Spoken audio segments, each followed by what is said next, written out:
Good morning, everybody. I'm so glad that you could join us for our next edition of Conscious Conversations, a podcast that is brought to you by the Grow New Jersey Kids Technical Assistance Center North. We're here today to talk about the social emotional roller coaster during reopening. So we've all been now 8 months at the time of this recording into the pandemic, and we've learned some great lessons. So here to talk with me today is my colleague Grace and Diana, who is the director of the Dover Child Care Center. So I'm Lori Hargy, project lead and technical assistant specialist with our Grow New Jersey Kids office.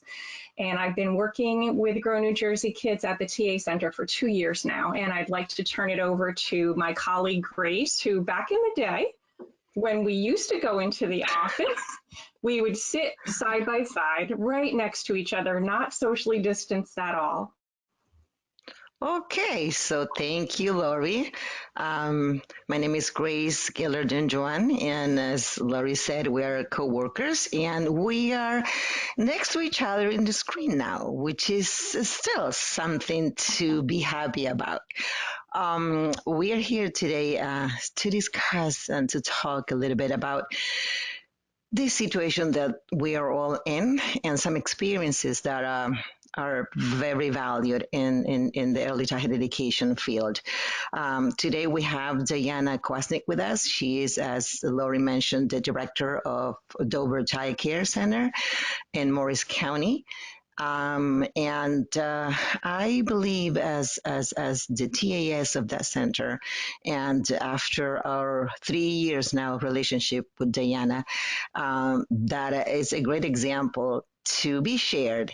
We all know that the pandemic has brought us a lot of challenges and difficulties that we're still in. It's an everyday learning. But even though we can have positive outcomes, and that's why we are here today, because I think that Diana is a perfect example of having a positive outcome in a challenging time. So I am going to ask Diana to tell us a little bit about herself and her center. And then we are going to dive into our topic today. Diana? Thank you, Grace. Thank you, Lori. Like Lori and Grace said, my name is Diana Kwasnik. I'm the Dover Child Care Center director. I've been a director there going on 3 years now. I had been in the early childhood field for 37 years. And I'm sure every director can agree with me that when we plan our 5-year plan, nobody ever put the pandemic in their 5-year plan. I know when I started as Dover Child Care, for me, it felt like going home because I grew up in the area and I went to Dover High School. So I was very excited. My first year, I got to know Grace because we did the Grow New Jersey together, which was exciting, but a lot of work at the same time. And then I thought, okay, next year we can relax a little. But then we, as a school, did the preschool expansion. So that was a new adventure for me. And then I remember thinking last Christmas, well, next year it's going to be so much fun because we could do all our early childhood things. We won't have pressure. And then we had a pandemic. So I'm not saying anything anymore. But at Dover Child Care Center, I love working there. We have come together as a family because of all this, and it's been, there's a lot of silver linings in a situation that is very difficult for everybody. And I really enjoy working with the teachers. I feel like I go home every day, go to work every day, and it's my second home, you know, and we're another family because of all this. That's wonderful, Diana. Yeah. I want to talk with you and Grace. I want to ask you about the special relationship that you have as professionals working together with the Grow New Jersey Kids program. I know that I've heard from a lot of directors who have talked about the relationship that they have with their technical assistant specialist as being so important during this pandemic. So can you both share a little bit about, you know, that relationship and how that might have grown and changed over the course of the time that you've been together now for 3 years? Absolutely. Working with Diana is a pleasure. She is a get goer. She's always ready to do more. She's excited. You can tell that she really loves. It's a passion that she has for what she's doing, and that translate into the growth of the center. Um, and during the pandemic time, the emotional support given to the families, the teachers, and the kids has been amazing. And that's why, again, she was chosen to share with the early childhood community her experience in this reopening time. Um, Diana, your turn now as a Sure, thank director. you. Thank you, Grace. Thank you. I don't think I could have done it without Grace. Grace is my go-to. She makes everything feel very comfortable. You feel like you're succeeding, even though you feel like in deep down you feel like you're failing, but she makes it sound like you're succeeding. She's so helpful with everything I do, every question I have. And during the pandemic, she was only a screen away, basically. I know I could text her or call her at any time, and she'd be there. So she's been a great, great support to the school and to me constantly. That's wonderful, and it sounds like from what Grace has described to me, Diana, that relationship, that partnership that the two of you formed, helped you to do the very best job at your center and come with your A game every single day to be prepared for reopening. So I know Grace is going to talk with you some more about that reopening process and the special things that you did to make it as successful as it has been. Yeah, yeah. So, well, thank you, Laurie. And let's start with our promised topic. And I would like to open up this moment of this conversation with a question that refers to the planning.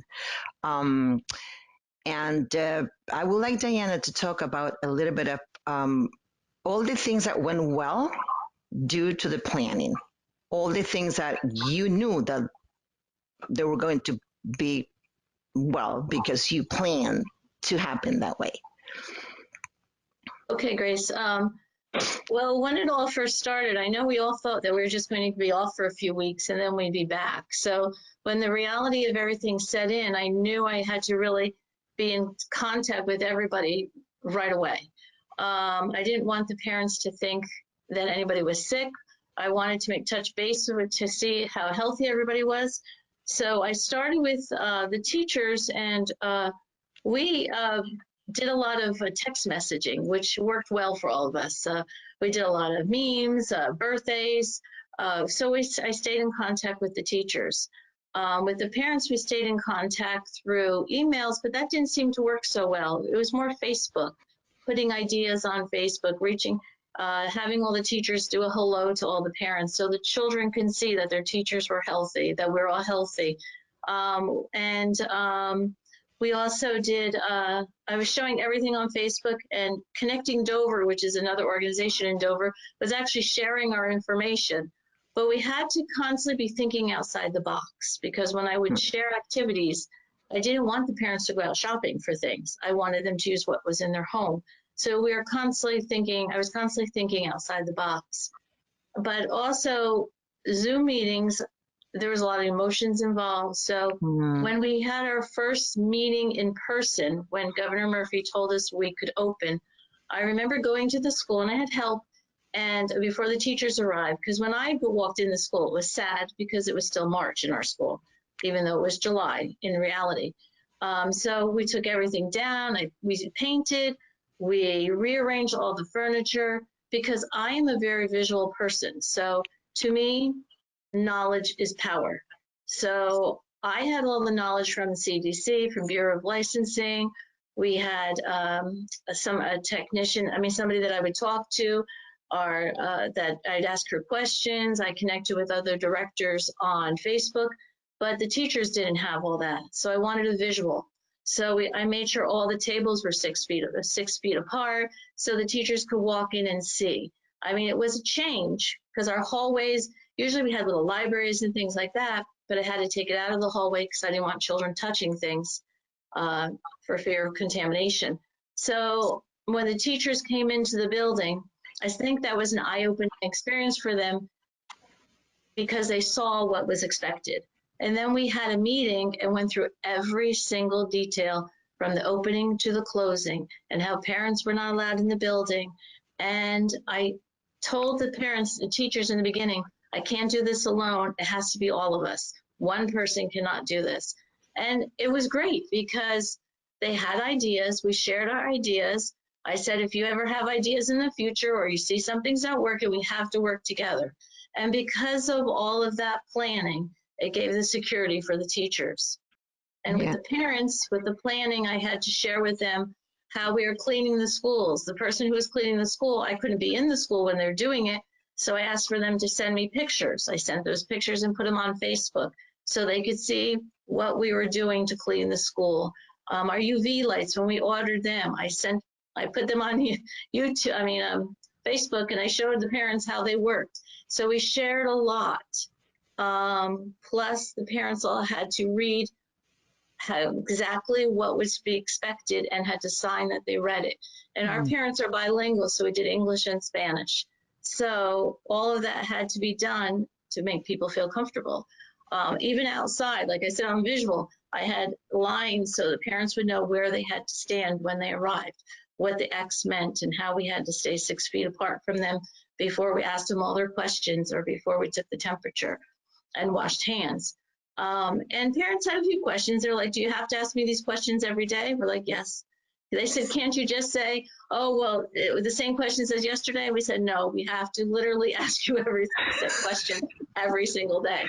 And they've honored that. I mean, because of all that reaching out and sharing, I think helped make the opening much more pleasant, because when the teachers came, it was like almost a party day the first day because they were all excited to see each other. Yeah. The children came in and were happy. And tell us a little bit about that planning in terms of the children. The children, on the first day they came in, they had all their masks because we were all wearing ours. And I think that helped because they saw that we were doing it too. And they came in and they washed their hands. I mean, really, truthfully, early childhood has taught the world how to wash their hands. We've been washing our hands forever. We've been cleaning our toys forever. We just had to build and do it better. So all the children knew how to wash their hands. And when the children came in, they were so happy. They were so happy to see each other. But the first day, they were almost too good. They were so proper that I thought, okay, we've been closed for 4 months. They couldn't have matured that much. But after the first day, then they were back to normal. So they're talking. I think, if anything, we've gotten closer to our children because we spend so much time talking as we're washing our hands to make sure that everybody's washing as much as they can. And they bonded with their teachers. They also, I'm amazed, they keep their masks on. It has not been an issue.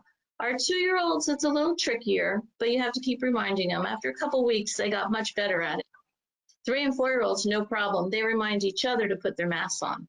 They'll say, oh, it's below your nose, put it up.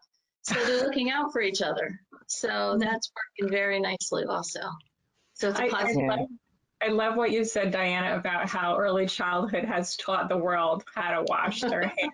I think it's just such a true statement. It really is.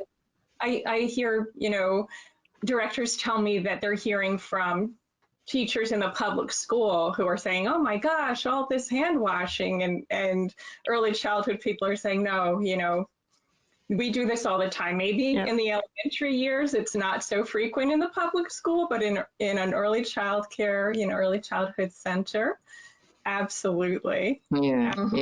And the other thing that you said that I really loved was how your relationships with the children have actually strengthened during this time. We always encourage, especially with the infant and toddler teachers, to see the routine care as the relationship building, as the social emotional. But you're describing that you have seen it blossom. And it's not just the infants and toddlers, it's just with the preschoolers especially as well, that engaging the children in meaningful conversations during that hand washing time helps make sure that the hand washing is going on for as long as it needs to be to keep everybody safe. So, Right. Yeah. I agree with you, Lori, about all this procedures and relationships in place. How and that's I also a great aspect to talk about and a very positive. I'm sorry, Diana. Go ahead. I'm sorry I interrupted you, but I also feel closer to the teachers because I'm the first person to arrive to get the school going. But when every teacher arrives, I have to take her temperature, ask her the questions and everything, because we all have to do the same thing. And it's a lot of one-on-one with the teachers that I really, and not that I didn't see them before, but I really see them. I see exactly what they're wearing, if they've done their hair. I mean, I think it's brought us more personal with each other too. You know, Okay. I think those Well, are our silver linings. yeah, Yeah. Yes. I hadn't even thought about that, but you're absolutely right. You hear that a good practice with teachers and children is Stanley Greenspan's floor time. And I've heard people say that directors, need to provide floor time for their staff, not necessarily on the floor, but just that one-on-one engagement. And you're describing a way, due to having to take someone's temperature, it's become a necessary part. So it's something that you're forced to build in. And now that it's built in, you are seeing the big rewards. Just that very brief interaction where it's an intentional one-on-one every single day to Yeah. start the day. Right. Yeah. That's wonderful. Yeah. Um, it's so delightful to talk about these positive things in the middle of this uncertain time. Um, and talking about positive things, what are the positive things that you had experienced and you didn't think about them? They just happened. The positive thing, one of the first things that I was very surprised at was during our meetings with the teachers, there was a lot of emotion. We didn't know what to expect. You're walking into the unexpected. You're planning for the unexpected. It's one of the hardest things to plan for. And when the teachers came on that first day, I expected some fears. I expected not anger towards me or anything, but just uncomfortableness because of what they had to do. They came in all happy, sharing stories, happy. And I'm like, oh, okay, everybody's on target. Everybody's good, because I did not expect that. So that was a very pleasant surprise. I did not expect the children to do so well at the mass. I really thought they were going to fight us on it, and they didn't. And they're on these tables that are so long. They're on opposite sides of the table, but they're talking to each other and they're having fun. And I'm like, okay, we're in a lockdown, but I keep saying it's a fun lockdown. Because yes, we're in a lockdown, but we're having fun. And the children, we keep taking pictures to share with the parents because you see these children opposite ends, but they're having these great conversations with each other and they're all separate. But for them, it's become, they're very flexible. I think children are more flexible than we are. And that was a wonderful thing. And also with the parents, I found, I expected a lot of pushback. I really did, because we actually did extra things because Dover, a lot of our parents walked to school. So I had them switch shoes before they entered. That wasn't a requirement. That was something I added because Dover did get hit hard the first time around. And we have so many walkers, I wanted them to change their shoes. And not one parent complained about that. They didn't. I mean, we're back to not changing shoes because it's getting cold, but they didn't complain. They were very content and happy to do it. They were very happy we opened. They had questions, of course, but no, it went around much smoother than I thought, much smoother. And I think, once again, we had a lot of visuals. We showed the lines where they had to stand. We showed the X's where they had to stand. So they knew what they were doing. So I think that helped a lot. But those are my surprises. And then, of course, you get all the pictures from the children because they're so happy to be back. They're all drawing you pictures. So the walls are covered with all their pictures that they drew you. That was fun. But the funniest thing I think that happened to me during this period of time, Grace, I never told you about this. I'm not bilingual. Most of our children are bilingual. and half our staff is bilingual. So we have a teacher and an assistant. So one person always in the classroom that speaks Spanish is bilingual. I am not, but I know little words here and there. And the first day, one of the children asked me a question about her teacher, and I answered her in Spanish because there was very few words. I could do that. And she looked at me and frowned and goes, "You speak Spanish now?" And I started laughing. I said, no, very little, but I'm learning. And it was so funny because we were gone for 4 months and she's like confused because here I am speaking a few Spanish words and she thought I learned over the time. Cute. So you thought you became bilingual over the pandemic. I wish. I wish it's that easy.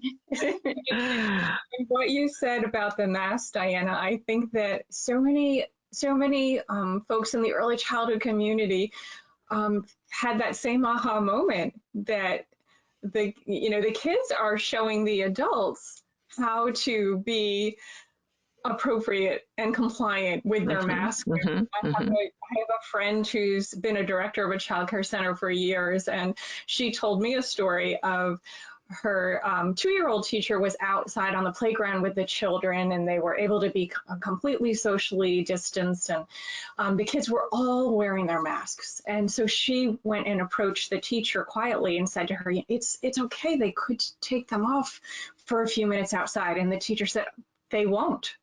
They don't want to. They want to wear their masks. And so I think for the kids, it has just become the new thing they do. And it's become a positive. And the thing that you talked about, how the kids are sharing with each other, reminding each other, oh, put your mask back on. They've become the enforcement. Yeah. Naturally done. Yes. And it sounds like you have gone through this time with a very special way of doing it.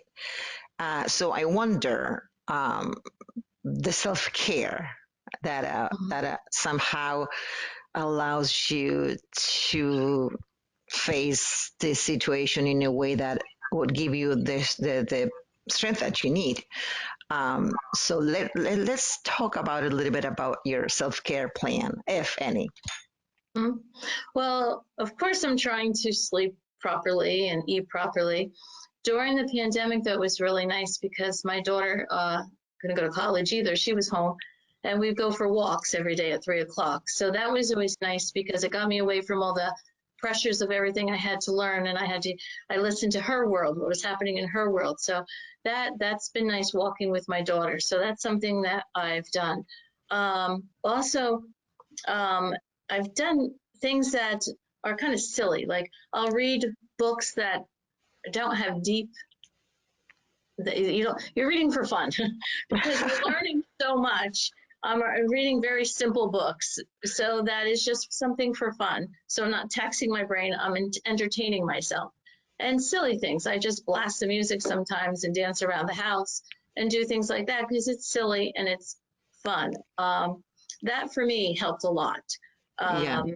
To do all those things. And I brought even a little bit of that into the center, silly things, so that the teachers could also relax. And because we have to live with this, we don't know how long it's going to last, 2, 3 weeks, 1 year, 2 years, we don't know. So we have to adjust. So that was my way of adjusting to all the changes.